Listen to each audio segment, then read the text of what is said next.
Good morning, students. This is Pooja Sharma. I hope you all are healthy and safe at your home.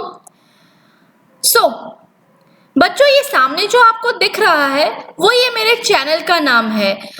जैसा कि मैंने आपको पहले भी बताया था, अगर आप मेरा चैनल सब्सक्राइब करेंगे तो उससे आपको लेटेस्ट अपडेट मिल जाएंगे। और काफ़ी बार ऐसी प्रॉब्लम होती है कि ERP ओपन नहीं होता, तो आप डायरेक्ट मेरे चैनल में जाके वीडियोस देख सकते हैं।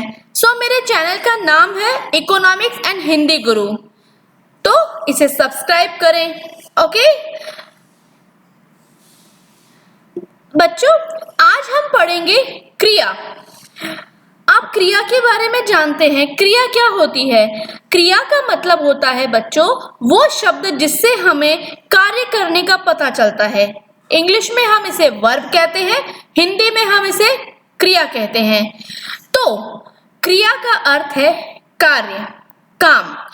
हम कोई भी काम करते हैं या कोई भी कार्य करते हैं तो उसे हम क्रिया कहते हैं। आइए इसका विस्तृत अध्ययन करते हैं। क्रिया जिन शब्दों से किसी कार्य का करना या होना व्यक्त हो उसे क्रिया कहते हैं। किसे?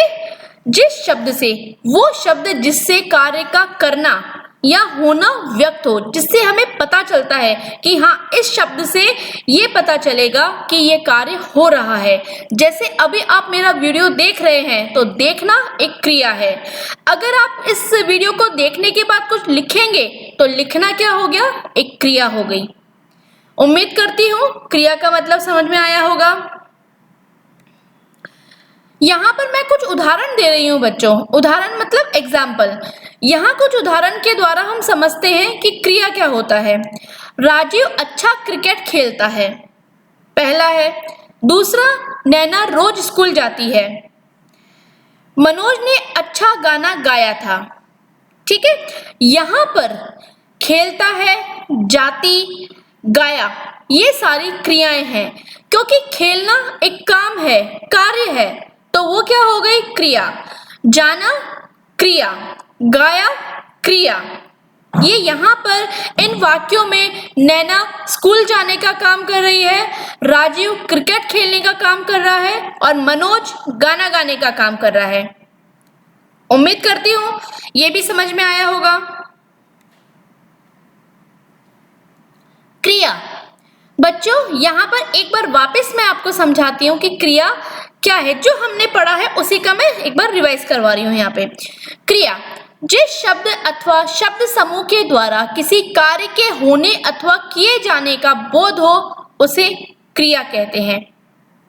जिस शब्द, पर्टिकुलर शब्द से या उस शब्द समूह से किसी के काम करने का या किए जाने का पता चलता है उसे क्रिया कहते हैं। जैसे सीता नाच रही है, बच्चा दूध पी रहा है, सुरेश कॉलेज जा रहा है। अब इनमें नाच रही है, पी रहा है, जा रहा है शब्दों से कार्य, व्यापार का बोध हो रहा है, मतलब कार्य करने का पता चल रहा है। इन सभी शब्दों से किसी कार्य के करने अथवा बोध होने का पता हो रहा है, अतः ये क्रियाएं हैं। व्याकरण में क्रिया एक विकारी शब्द है। यहाँ केवल मैं आपकी जानकारी के लिए बता रही हूँ ये किस तरह का शब्द है। ठीक है, बस आपको ये पता होना चाहिए ये एक विकारी शब्द है। आगे बढ़ते हैं हम। अब यहाँ मैं बात करूंगी बच्चों क्रिया के भेद की। आप लोगों को मैंने पहले भी बताया था कि क्रिया के दो भेद होते हैं। कौन से? अकर्मक और सकर्मक। ठीक है, कितने भेद होते हैं, कितने प्रकार होते हैं क्रिया के? दो प्रकार होते हैं, अकर्मक और सकर्मक। तो आइए एक एक क्रिया का विस्तृत अध्ययन करना शुरू करते हैं। अकर्मक क्रिया। अब यहाँ पर मैं आपको बताती हूँ बच्चों अकर्मक क्रिया क्या होती है। जिन क्रियाओं का असर कर्ता पर ही पड़ता है वे अकर्मक क्रियाएं कहलाती है। दूसरा, ऐसी अकर्मक क्रियाओं को कर्म की आवश्यकता नहीं होती। अकर्मक क्रियाओं के उदाहरण। अब बच्चों यहाँ पर मैं आपको बताती हूँ अकर्मक क्रिया, जिन क्रियाओं का असर सीधा कर्ता पर पड़ता है, मतलब कार्य को करने वाले पर पड़ता है, वो अकर्मक क्रिया होती है। बच्चों ये इसकी डेफिनेशन है, तो आपको थोड़ा पता होना चाहिए कि क्रिया अकर्मक क्रिया किसे कहते हैं। तो जिन क्रियाओं का असर कर्ता हम उसे कहते हैं जो कार्य को करता है। यहाँ पर उदाहरणों के द्वारा मैं आपको समझाऊंगी कि किस प्रकार कर्ता पर असर पड़ रहा है। ठीक है, तो ऐसी अकर्मक क्रियाओं को कर्म की आवश्यकता नहीं होती। कर्म हम समझ सकते हैं एक प्रकार की वस्तु। यहाँ पर हम अकर्मक क्रिया में किसी प्रकार की कोई वस्तु की जरूरत नहीं होती, किसी चीज की जरूरत नहीं होती है। ठीक है, जैसे कि अकर्मक क्रियाओं के उदाहरण है, राकेश रोता है, सांप रेंगता है, बस चलती है। अब इन तीन उदाहरणों में आपने देखा कि राकेश रोता है, तो ये क्या हुआ, रोने का काम खुद ही कर रहा है। सीधा असर किसके ऊपर पड़ रहा है, कर्ता कौन है यहाँ पर, राकेश। दूसरा यहाँ पर मैं समझा रही हूँ, सांप रेंगता है, तो रेंगने का काम कौन कर रहा है, सांप। बस चलती है, तो बस चलने का काम कर रही है। यहाँ पर सीधा असर किसके ऊपर पड़ रहा है, बस के ऊपर। तो इन वाक्यों के द्वारा हमने समझा कि अकर्मक क्रियाएं क्या होती है। बच्चों वापस मैं एक्सप्लेन करती हूँ।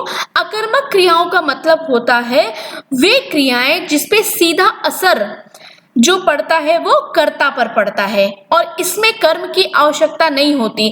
कर्म मीन्स किसी चीज की या वस्तु की आवश्यकता नहीं होती।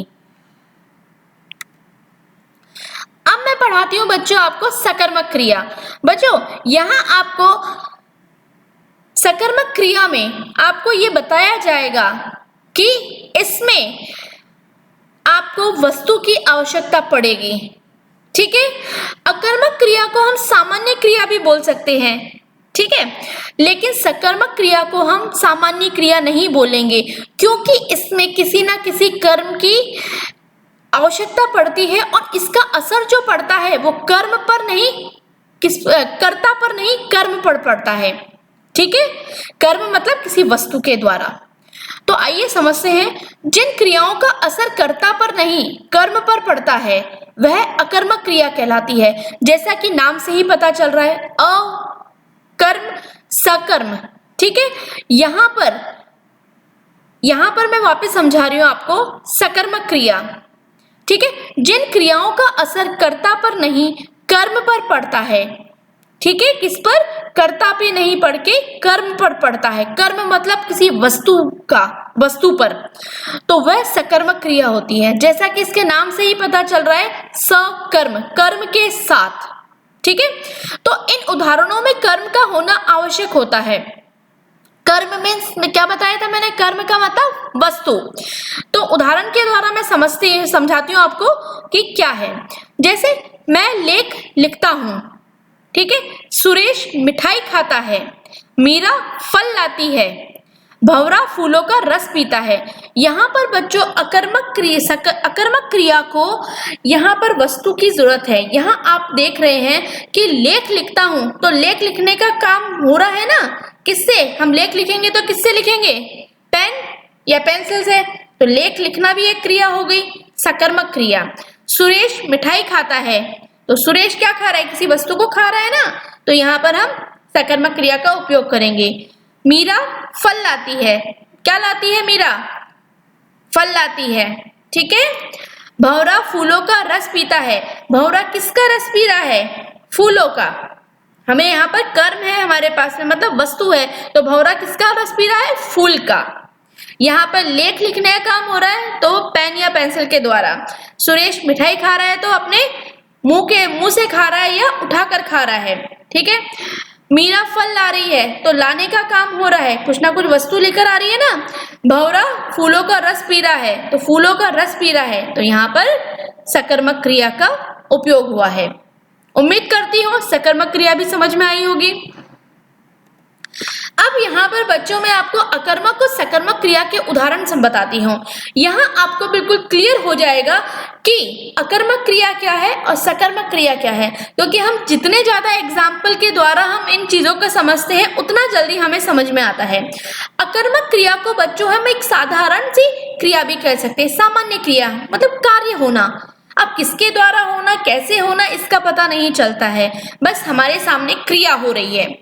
ठीक है, तो आइए समझते हैं। जैसे कनिका पढ़ रही है, अकर्मक क्रिया। राम हंसता है, अकर्मक क्रिया। मोर नाचता है, अकर्मक क्रिया। अब बच्चों यहाँ पर कनिका क्या कर रही है, पढ़ने का काम कर रही है, लेकिन अगर मैं बोलती कनिका पुस्तक पढ़ रही है तो वो सकर्मक क्रिया होती। आ रही है बात समझ में अकर्मक और सकर्मक के बारे में? गुड। राम हंसता है, ठीक है, तो राम केवल हंसने का काम कर रहा है, सामान्य क्रिया हो रही है यहाँ पे। मोर नाचता है, ठीक है, तो यहाँ पर भी हम क्या बोलेंगे, यहाँ पर मोर केवल नाचने का काम कर रहा है। जहां पर सामान्य क्रिया हो और जहां पर प्रभाव सीधा कर्ता पर पड़ रहा हो तो उसे हम अकर्मक क्रिया बोलेंगे। ठीक है, अब केशव पुस्तक पढ़ रहा है, सकर्मक क्रिया। हरीश सेब खाता है, सकर्मक क्रिया। तालाब में मछलियां तैर रही है, सकर्मक क्रिया। अब बच्चों सकर्मक क्रिया में मैंने बताया था कर्म की आवश्यकता होती है। कर्म हम समझेंगे किसी वस्तु या किसी चीज की जरूरत होती है। ठीक है, तो जैसे केशव पुस्तक पढ़ता है तो केशव क्या कर रहा है, पुस्तक पढ़ रहा है, किसी ना किसी वस्तु को, किसी ना किसी चीज को पढ़ रहा है ना वो, तो यहाँ हम सकर्मक क्रिया का प्रयोग करेंगे। हरीश सेब खाता है, खाने का काम कर रहा है, हमें पता है क्या खा रहा है, किस वस्तु को खा रहा है, तो इस वाक्य में हम सकर्मक क्रिया का प्रयोग करेंगे। तालाब में मछलियां तैर रही है, यहाँ सकर्मक क्रिया, हमें पता है कि तालाब में क्या कौन तैर रहा है। अगर मैं बोलती तालाब में तैर रही है तो क्या होती है, एक नॉर्मल क्रिया होती है। नॉर्मल क्रिया किसमें आती, अकर्मक में। आ रही है बस समझ में? यहाँ पर हमें पता है कि तालाब में मछलियां तैर रही है, तो तैरना क्रिया हो गई और हमारे पास में कर्म भी है, मतलब वस्तु भी है, तो यहाँ मछलियां हमारी वस्तु हो गई। तो यहाँ इस वाक्य में हम सकर्मक क्रिया का प्रयोग करेंगे। अब बच्चों यहाँ मैं वाक्य बता रही हूँ और आपको क्रिया के भेद बता रही हूँ कि भाई इस वाक्य में क्रिया का कौन सा भेद बताया गया है। पहला है हमारा क वाला, मीना कहानी सुनाती है, सकर्मक क्रिया। कहानी सुनाने का काम हो रहा है सकर्मक मतलब कर्म के साथ। ठीक है, अभिनव सो रहा है, अभिनव केवल सोने का काम कर रहा है, कहाँ सो रहा है हमें नहीं पता, लेकिन सोने का कार्य हो रहा है, इसलिए अकर्मक क्रिया। गाय घास खाती है, सकर्मक क्रिया, हमें पता है कि घास खाने का काम कर रही है, वो वस्तु खा रही है ना किसी वस्तु को, इसलिए सकर्मक क्रिया। मोहन ने भाई को गेंद दी, क्या दिया, कोई ना कोई वस्तु दी, इस वाक्य में कर्म आया, तो हम यहाँ पे सकर्मक क्रिया का प्रयोग करेंगे। लड़कियां रोने लगी, अब ये तो अकर्मक है, नॉर्मल क्रिया हो रही है, क्यों रो रही है, किस लिए रो रही है, कहाँ रो रही है, कुछ भी नहीं पता हमें, बस रोने का काम हो रहा है, इसलिए हमें पता है कि इस वाक्य में हम अकर्मक क्रिया का प्रयोग करेंगे। क्लियर बच्चों? आई होप आपको ये समझ में आया होगा अकर्मक क्रिया और सकर्मक क्रिया क्या होती है। नेक्स्ट टाइम आपको और अच्छे से मैं प्रैक्टिस एक्सरसाइज दूंगी ताकि आप उस प्रैक्टिस एक्सरसाइज को अच्छे से कर सकें। उम्मीद करती हूँ क्रिया का पूरा टॉपिक आपको समझ में आया होगा। अगर कोई डाउट होता है तो आप यहाँ पर मुझसे कॉल करके पूछ लें या लाइव क्लास में पूछ लें। Thank you.